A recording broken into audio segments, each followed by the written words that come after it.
Ya, kembali lagi di Smantri Podcast bersama saya Hardi Kusnandar dan talent kita adalah Bapak Yusuf Badri.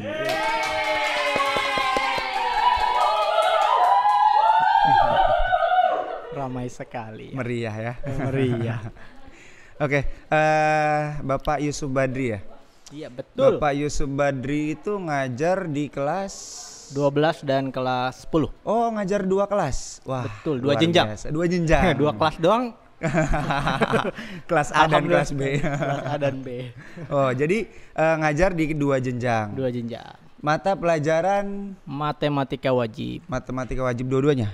Dua-duanya. Oke. Kalau dulu matematika minat, sekarang matematika wajib. Oh. Ya, saya malah kebalik ya. Sekarang balik. Kita tukeran Ya, kayaknya. kita tukeran kayaknya. Pertama kali di SMA 3 itu kapan sih ya, Pak Ucup ya? Saya Pak Ucup ya dipanggilnya Pak Ucup, Oh, nggak apa-apa iya. lah ya. Saya biasa dipanggil Pak Ucup. Nah, kalau pertama kali itu tahun 2018 pertengahan kalau nggak salah. 2008. Oh, tahun ajaran baru 2018. Ya. Kalau saya kan 2017 awal. Iya. Bukannya tahun 2017 Akhir. pertengahan ya? Iya, pertengahan. 17 apa 18? 18. Oh, Pak Hardi iya. dulu baru saya. Bu Airin yang 2018 Iya, ya. Oh 18. iya. Saya agak lupa ya. Nah, waktu itu masih matematika minat kalau nggak salah. Oh, pengganti Bu Teni. Betul sekali. Di kelas 12. Awalnya kita ngegantiin Bu Teni dulu Iya. gitu. Kelas 12 sama kelas 10 juga. Tapi kelas matematika 10 juga minat. ya. Dua-duanya peminatan ya. Ya iya. Bedanya apa sih sama matematika wajib? Kira-kira menurut pandangan Bapak Ucup? Kalau saya lihat sih matematika wajib lebih ke basic sih ya. Basic ya? Perhitungan. Kalau matematika minat lebih ke arah peminatan atau penjurusan yang lebih spesifik. Lebih spesifik lagi ya, betul. Seperti halnya trigonometri kan, kalau misalkan di kelas 10 kan masuk ke wajib. Iya betul. Di wajib itu paling dasar-dasar depan permiring gitu kan ya. Kayak gitu. Kuliah. Masa kuliah itu kuliah kita sama ya kebetulan ya. Anda kakak tingkat saya ya? Anda adik tingkat saya ternyata. Oh iya. Saya dulu kuliah di Untirta. Sama, saya juga sama di dong. Untirta. Sama dong. Oh, ternyata kita Jangan-jangan sama. kita pernah ngulang bareng. Kalau ngulang sih enggak ya. Oh, enggak pernah. Lebih ke kita dulu ya intermezzo aja. Kita Iya, di satu organisasi, yaitu di himpunan. Kita Himpunan Pendidikan Matematika Untirta, yang biasa kita sebut Himatika Untirta.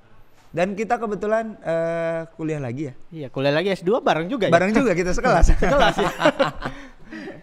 Masa-masa kuliah itu kita gimana ya? Kalau S1 S2 nih? Beda ya, karena S1 dan S2 beda sekali. Beda. Kalau S1 dulu, Kalau saya S1 ada 4 kelas. ya, kelas A, B enggak ada, B nggak BC ada. D nggak ada. langsung, D, E, F ya. D, E, F ya. D, F. Kebetulan Pak Yusuf masuk ke F. kelas F. Kelas F itu gimana sih suasananya? Suasana kelas. Suasananya kalau kelas F itu kelas yang, kalau kelas saya ya, Iya. kelas yang paling sedikit jumlahnya. Ada 24. Jadi enak ngitungnya itu. Jadi kalau yang nggak hadir itu udah ketahuan tuh. Ketahuan. Iya. Kebetulan dulu KM juga ya. Kalau kelas A kan kayak Pak Hardi itu nyampe 40. Dulu kelas Mahasiswa kelas C, ya? kelas C. 40-an ya? Iya, 30, ya 40 lah. Iya, kalau saya 24-an kan masalah. Oh, lebih sedikit, lebih kondusif sedikit, ya lebih sebetulnya kondusif. harusnya. Makanya kalau nyari-nyari temen biasanya saya gabung ke himpunan gitu. Ikut-ikut LK gitu. Iya. Ikut LK-nya aja, ikut organisasinya mah enggak. Nah, mulai mengajar dulu di 2018 itu. Iya, 2018. Kondisi sekolah kira-kira seperti apa waktu itu? Kalau kondisi sekolah pas saya masuk nggak jauh beda sama sekarang ya. Iya. Dan kalau misalkan pas Pak Hardi mungkin beda gitu. Kalau pas saya itu nggak jauh beda dengan kondisi sekarang gitu. Kejadian anak-anak juga nggak nggak ada yang begitu aneh-aneh ini ya, begitu kecuali aneh. ya sebelum saya ngajar di sini, sebelumnya itu banyak kejadian aneh. Ya, banyak kejadian Contoh aneh. kayak misalkan waktu PPL, anak bercanda pintu. Iya. Ini yang paling buat saya mau berhenti ngajar sebetulnya. Jadi ketika bercanda itu dia mainan pintu nggak sengaja mungkin Pak kenapa itu jarinya mau putus katanya. Jadi dari situ kita PPL tuh ya, PPL di situ. Hai, ini kita mau PPL di sini pulang aja yuk. Hampir nggak jadi PPL di situ sebetulnya. Bercandanya sampai segitunya? Iya, jadi udah datang baru nyampe itu. Baru mau ngajar. Jadi kita hampir memutuskan untuk tidak jadi guru satu kelompok.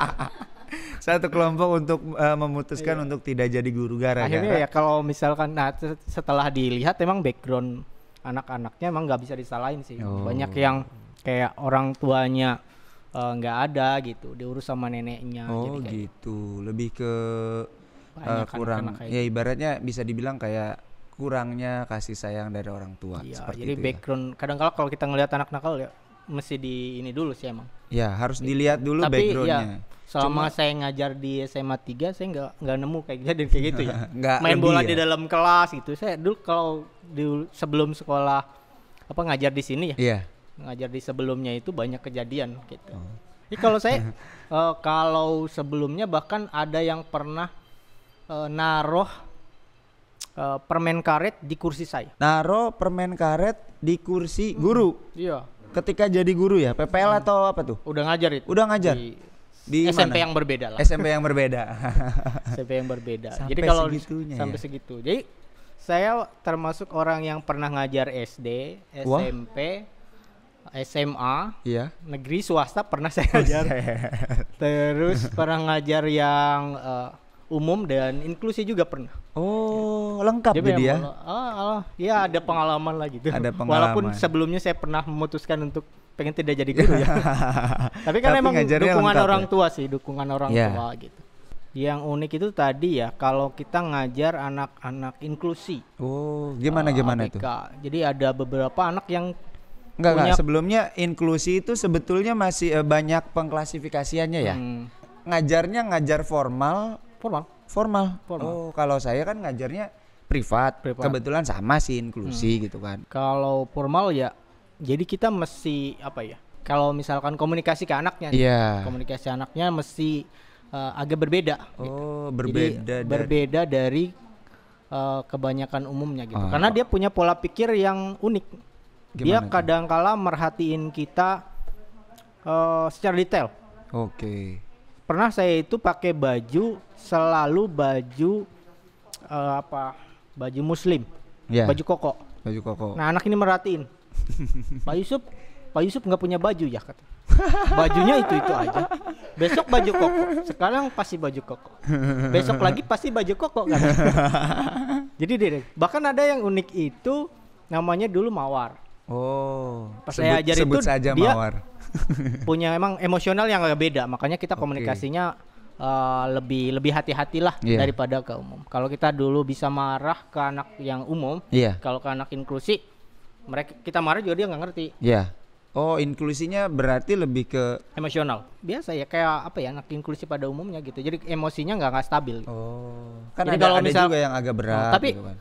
Secara intelijensi ya umum ya, kemampuan nalarnya segala macam kognitifnya gitu. Kognitifnya itu cukup bagus gitu. Bahkan sempat dites hafalannya dia lebih jago hafalannya hafalan Al-Qur'annya daripada anak-anak umum. Oh, berarti kebetulan ngajarnya di sekolah berbasis Islam digabung. Ya. Oh. Sekarang karena memang Pak Yusuf itu masuk ke guru matematika ya. Kenapa sih dari awal apakah memang suka matematika? Suka sama matematika atau memang ada faktor lain gitu?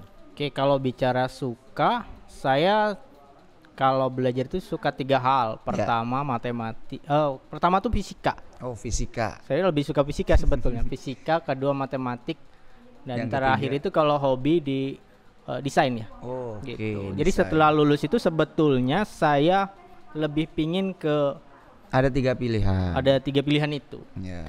Kalau ngajar bahkan prefernya saya lebih ke fisika. Kalau dari ini enggak. Tapi tersalurkan.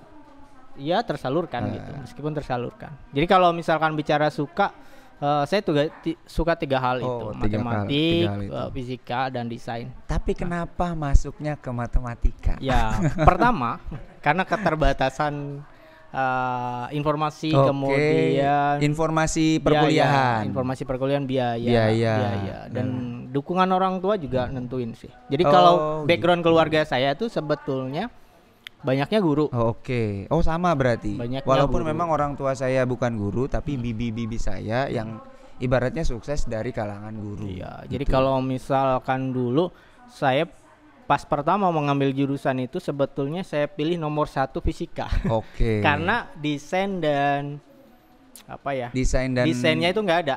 Jadi sebelum ya. mau ngambil desain tuh di DKV ya, desain komunikasi visual. Tapi karena nggak ada sekitar sini, jadi nggak ada di sekitar Serang. Mau ngambil fisika. Ternyata fisika juga nggak ada. Ya udah, saya ngambil ke matematik. Oh ternyata pilihan terakhir itu adalah matematika. Betul sekali. Dan karena faktor dukungan orang tua juga. Ya faktor dukungan orang tua juga. Ya saya juga sama sih sebetulnya. Kalau kita misalkan punya apa ya, hal yang nggak didukung, dikomunikasiin aja dulu. Iya betul sekali ya. Kalau misalkan bicara desain ya, desain itu yang seperti apa sih? Sedang menggeluti desain kah atau seperti apa? Iya masih. Kalau ya alhamdulillahnya gitu ya. Jadi kita ngikutin kemauan orang tua, tetap kita bisa jalanin hobi kita. Hobi gitu. Ya. Oh itu sebagai hobi ya? Hobi yang menghasilkan. Oh sudah bisa menghasilkan ya? Menghasilkan bisa. Bisa diceritakan menghasilkannya seperti apa ya? Iya. Oh kalau ditanya menghasilkan, kalau sekarang kan zaman kompetitif global ya. Iya betul. 5.0. Iya 5.0 atau apa namanya disebut. Yeah. Nah, tapi kalau bicara menghasilkan, kita bisa sekarang itu zamannya bekerja dari Indonesia ke luar negeri gitu. Jadi perusahaannya di luar tanpa harus ke sana. Oke. Gitu. Oh, berarti sekarang tergabung di salah satu perusahaan yang ada di luar sana. Negeri. Oke. Ya, kalau saya lebih ke desain grafis ya, sama branding. Nah, kalau saya digital. Oh, lebih ke digital. Kalau lebih spesifik sih dulu kalau pertama mulai itu logo. Oh, logo lari ke apa namanya desain branding gitu. Branding. Ya logo juga sih ya. Iya. Dulu sempat nyoba ke animasi, cuman lama ya buatnya, jadi saya ngerasa karena di Matematika Untirta juga kebetulan diajarkan itu ya. Iya, dulu saya juga sempat belajar, tapi karena memang ya sebetulnya saya juga tertarik, cuma hanya sekedar tertarik saja. Iya. Kalau sekarang desain itu bisa lebih mudah ya akses untuk belajarnya. Bisa banyak sekali di YouTube. Kalau saya sekarang pribadi belajarnya nonton di YouTube, blog, gitu. Kemudian beli online, kursus online gitu. Oh gitu. Selain autodidak berarti ada belajarnya sedikit. Sama diskusi paling sama komunitas gitu. Oh, ada komunitas juga. Ada banyak. Jadi kalau sekarang itu komunitasnya udah banyak. Jadi pertama kita desainnya senang apa dulu ya. Misalkan logo atau animasi. Kemudian tentuin marketplace-nya mau apa. Ada Fiverr, ada 99 Design, ada apa lagi? Ada Envato. Bedanya apa? Bedanya di cara kerjanya. Kalau Fiverr itu lebih ke project. Jadi saya punya kerjaan buat Pak Hardi. Kerjain selesain saya bayar $500. Sekali aja. Gitu. Dan bisa kontrak.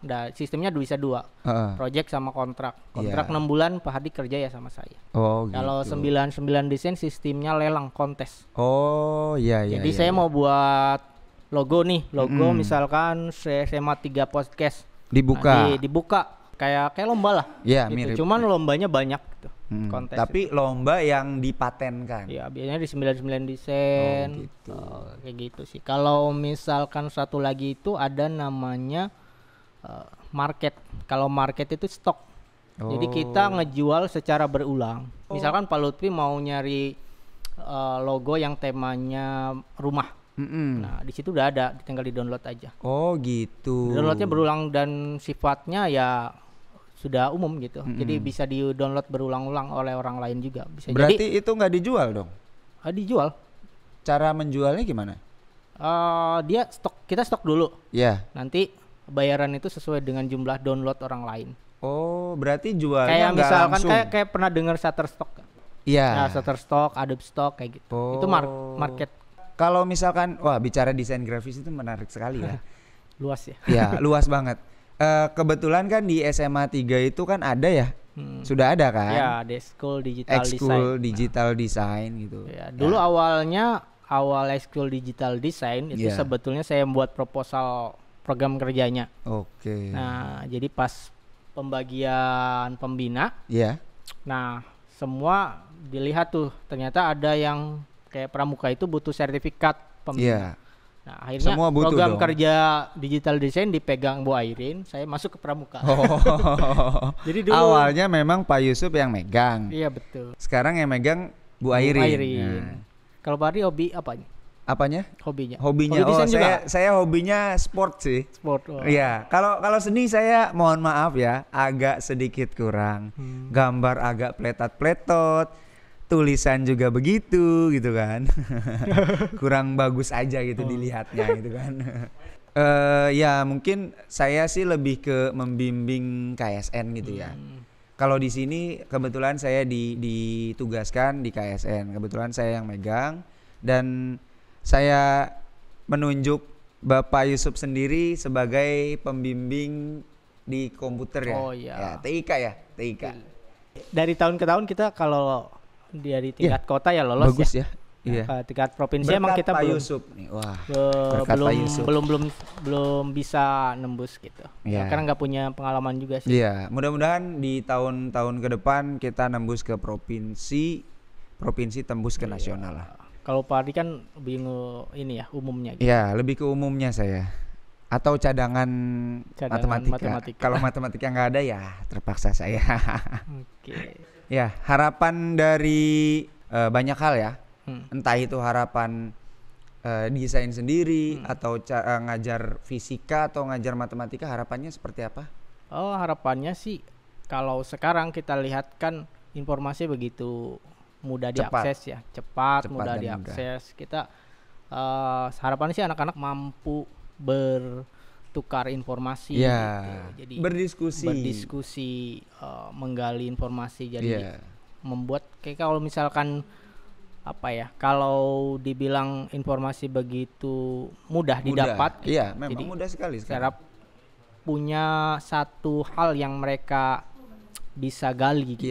Bisa kembangkan gitu. Bisa dikembangkan baik itu desain segala macam. Iya, banyak sekarang. Kan sekarang kita mendekati masa-masa pemilihan ketua OSIS ya. Sekarang kan ada 4 calon ya.